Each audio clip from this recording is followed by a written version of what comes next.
So the title of my project is The Narrative Self and the Psychedelic Experience. This is an exploratory qualitative study. So before I get started, I think it's important to set three foundations. First are my interests as a psychologist. Second are the theoretical frameworks that I employ for approaching and understanding well-being and development, and also to operationally define the narrative self. So essentially, I'm interested in how the narrative self is constructed and how it develops throughout the life, as well as the role of the narrative self in health and well-being. I'm interested in forms of narrative self-construction that yield both adaptive and maladaptive developmental outcomes. And mostly, I'm interested in experiences that have the potential to target and catalyze change in this fundamental feature of human consciousness. So theoretical frameworks are important for all areas of social science, but especially for qualitative studies because the researcher engenders results through interpretation. We don't simply summarize or describe what people are reporting, but we interpret and group themes within the reports. The themes we choose and the language we use are derived from existing theories in the literature. Our theoretical framework of well-being, which is concerned with optimal functioning, lies at the junction of two well-established approaches in the field, drawing upon both the eudaimonic and existential approach. The eudaimonic approach centralizes around the idea of potentialities and the fulfillment of one's potential.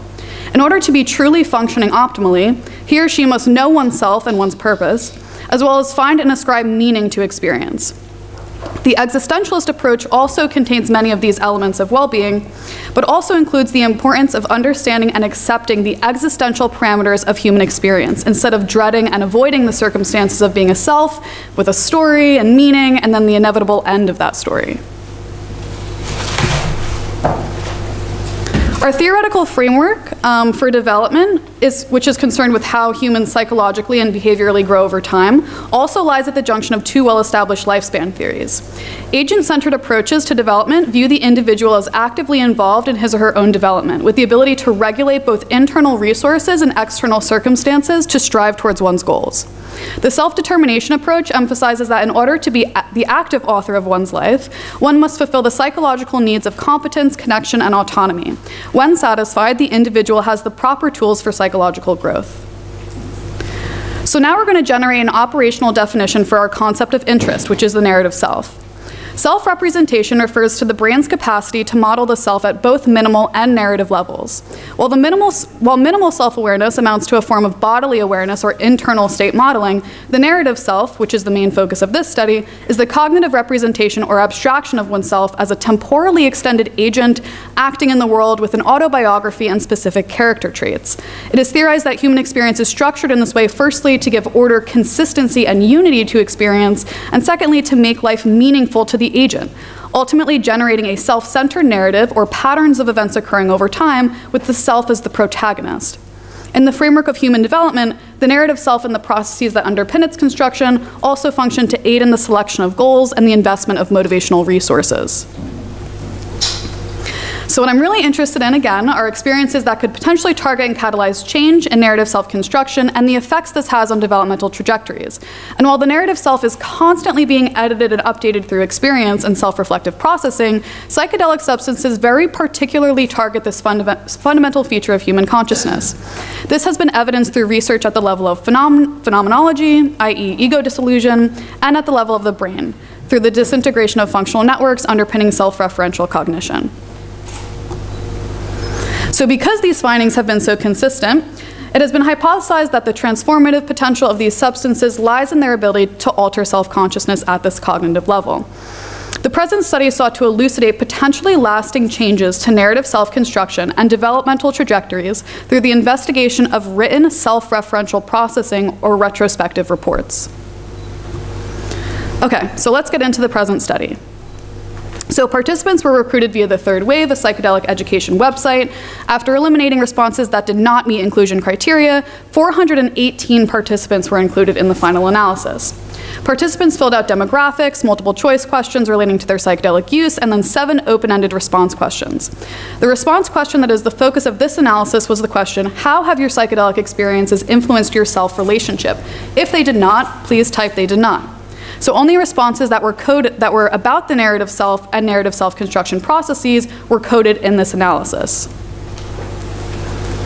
So thematic coding was employed, which means that results take the form of themes and sub-themes that emerged from open-ended responses.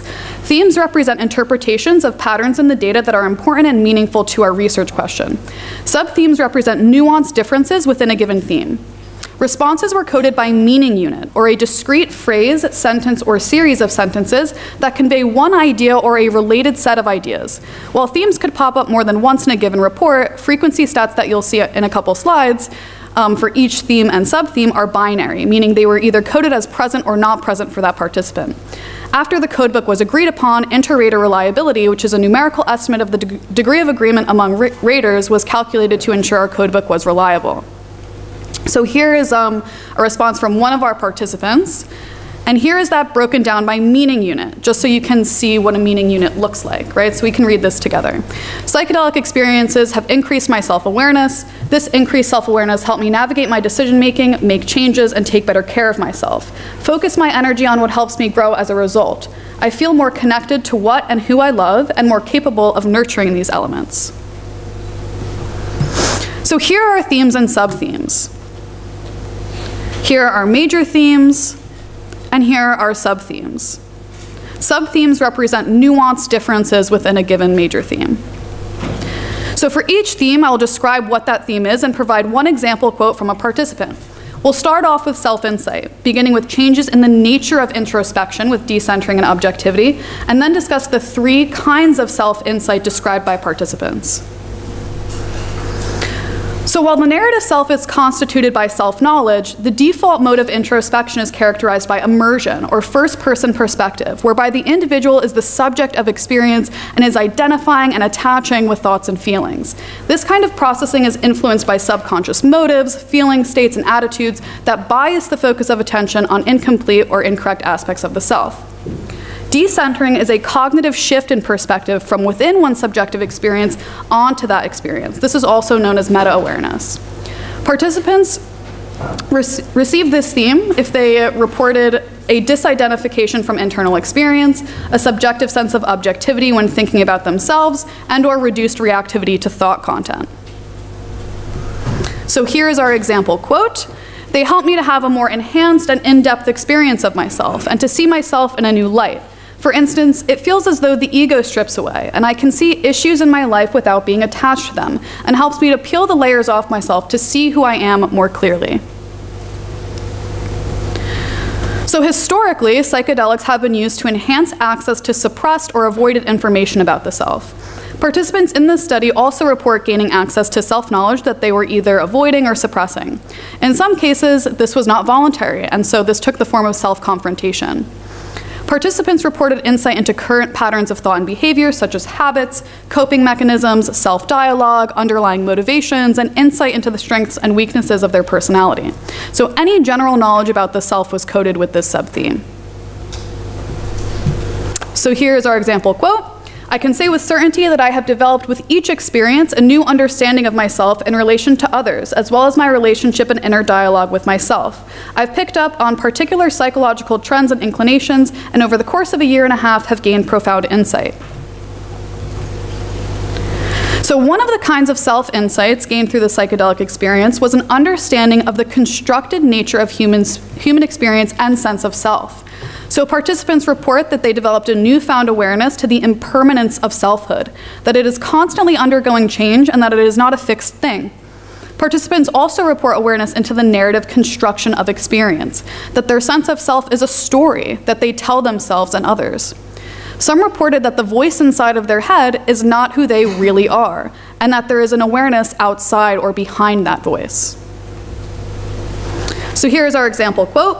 My experiences have greatly influenced my relationship to self. Most importantly, my psychedelic experiences have fundamentally changed my self-perception and the integrity of that consistent picture of self. That is, I no longer see myself as a unified, unchanging subject, but instead see my conscious experience of self as transitory and ever-changing. Another kind of insight gained through the psychedelic experience, reported by participants, is a sudden and clear sense of purpose in one's life by identifying and developing knowledge, beliefs, values, and goals that make life meaningful and fulfilling, sometimes during and most likely after the psychedelic experience. So many participants reported a shift in values or greater clarity around values that make life meaningful. An integral component to an adaptive narrative self is something called positive reappraisal, which is a meaning-based active coping strategy leading to alternate appraisals of life events. This has been conceptually linked with decentering. Participants reported that after their experience, they were able to reframe past events, particularly challenging or negative events, into the larger context of life, and see those events as purposeful to who they are now.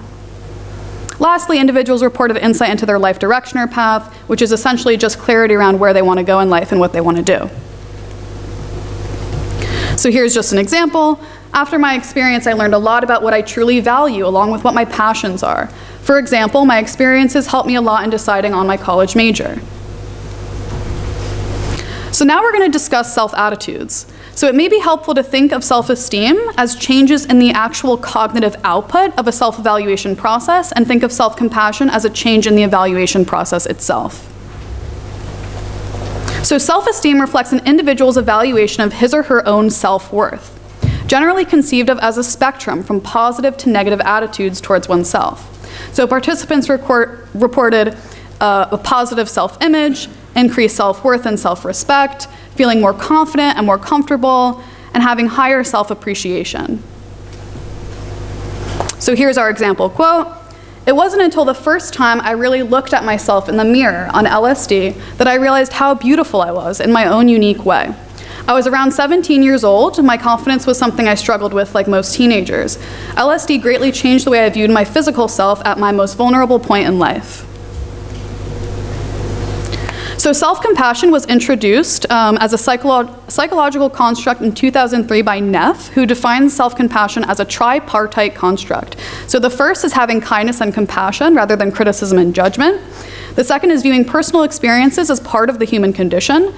And the last almost has identical conceptual overlaps with decentering, which is holding painful thoughts and feelings without over-identifying with them. So here's our example quotes. I put two because they're kind of short. "Psychedelics have been instrumental in decreasing the amount of self-talk. Since having thoughtful psychedelic experiences, my inner critic is no longer as loud as it used to be." And then from another participant, "I am starting to love myself and forgive myself for past mistakes." So now we are going to introduce our themes of autonomy. Generally, autonomy is conceptualized as the extent to which behavior is volitional and regulated by the self, rather than by learned or automatic responses and external contingencies. From self-determination theory, autonomy is a fundamental feature of human action, i.e. the need to control the course of one's life. You will notice overlap with these four sub-themes, and although they are largely interrelated, you should recognize some important differences. It's useful to think of psychological autonomy as an internal process and behavioral autonomy as the behavioral manifestation of these processes, and both of these converging at themes of self-regulation and resistance to external influence. So psychological autonomy here refers to the subjective sense or belief that one has freedom and power within oneself, that they can instantiate change in their own mind to promote their own psychological growth. And this is how it was reported by participants: a felt sense of inner freedom, realization of potential for change, and the realization to self-regulate self-related cognition. So here's our example.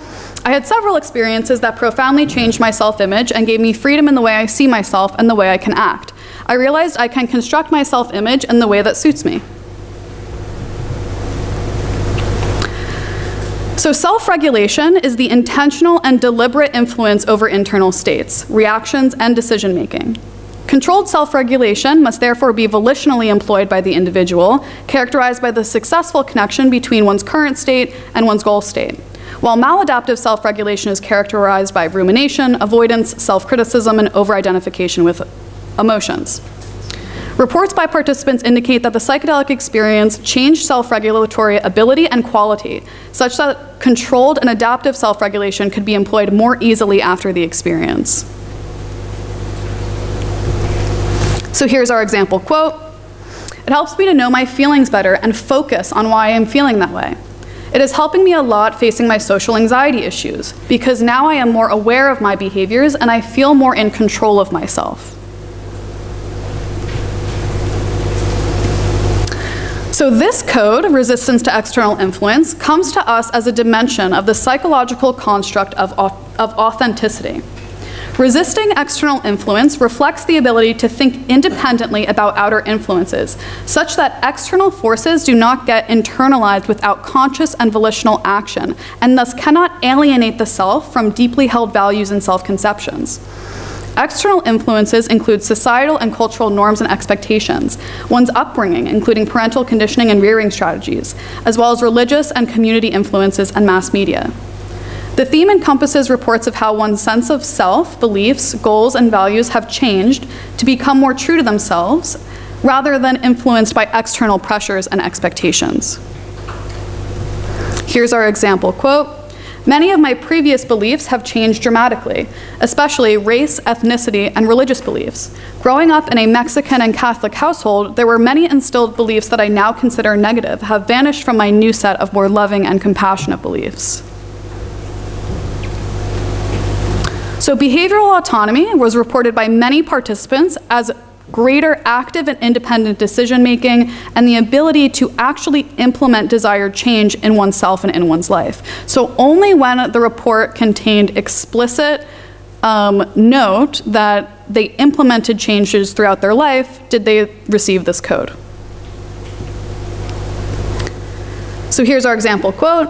After each psychedelic experience, my confidence, self-esteem, belief that I am part of this universe, and my overall level of active decisions increased. I now know that I choose who I surround myself with, as well as the ability to choose where my life is heading. I changed my degree, changed my friendships, and even chose to be more myself with my family. I took charge of my life. I woke up. And our last code, this should seem pretty familiar, is connectedness. So connectedness has been consistently reported by patients and participants in psychedelic therapy and research. In this survey, connectedness was reported and coded as a lasting effect, whereby sense of connection with oneself, others, and some larger system was very common. Some reported that they no longer viewed the self as a separate entity from the rest of the world, that they were embedded in the environment with the ability to affect and be affected by it. Some participants specified what they meant by this larger system. For some, they explicitly said that this was a spiritual system, while for others, it was explicitly a recognition or awareness to the interconnectedness of the observable physical world. So here's our example quote. I rediscovered the love for nature and how we are part of an extremely complex system. I regained curiosity on knowing how the physical world works and gained understanding on the interconnectedness of everything. So that's it for our quotes. Here's just some summary and concluding remarks.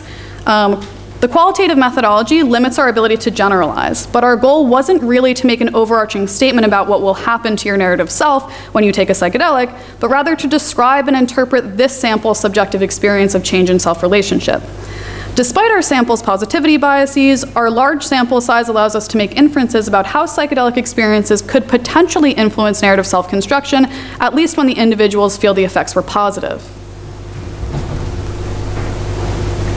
So just some future directions. We could run a longitudinal study, mixed methods, where we're using objective scales. So a lot of the themes that came out are already objective scales in the literature.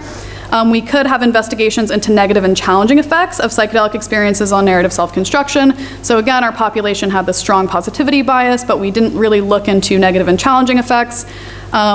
And the study could also have application to treatment protocols for psychological interventions centered around promoting autonomy and self-realization, using this holistic person-centered approach of integrating various theoretical frameworks to identify and measure central components of adaptive narrative construction. So that's all I have for you guys. Thank you.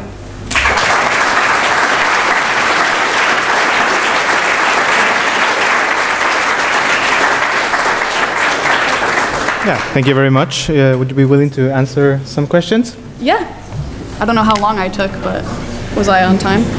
Everything fine. Okay, cool. Do you have questions? No? Yes. Oh. Please, so that we can hear the question, could you? Why did you look into negative changes in self-identity? What was that, and at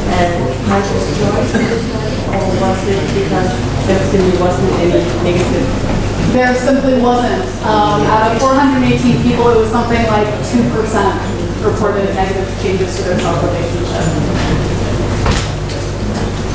Back there? Yeah. Do you think you had measured changes caused by psychedelics, or have you measured the symbolic representation of the psychedelic experience in a reconstruction of narrative? For example, someone that's 17 years old and you interview them 6-7 years down the line, it might actually be a much deeper maturity process coincided with the psychedelic experience, but now that psychedelic experience functions as a sort of symbolic representation of a repassage. Yeah, that's exactly what we were measuring, right? So the idea wasn't to measure the actual effects of the psychedelic on narrative self-construction, but to get an understanding of how people made meaning out of that experience and integrated it into their narrative construction, no matter where they were in their lifespan. So you don't really necessarily make any statements about what psychedelics do, but how people talk about psychedelics. How people integrate and use psychedelics as events in their life that they believe catalyze change. Yeah. Any other questions? Well then, thank you again.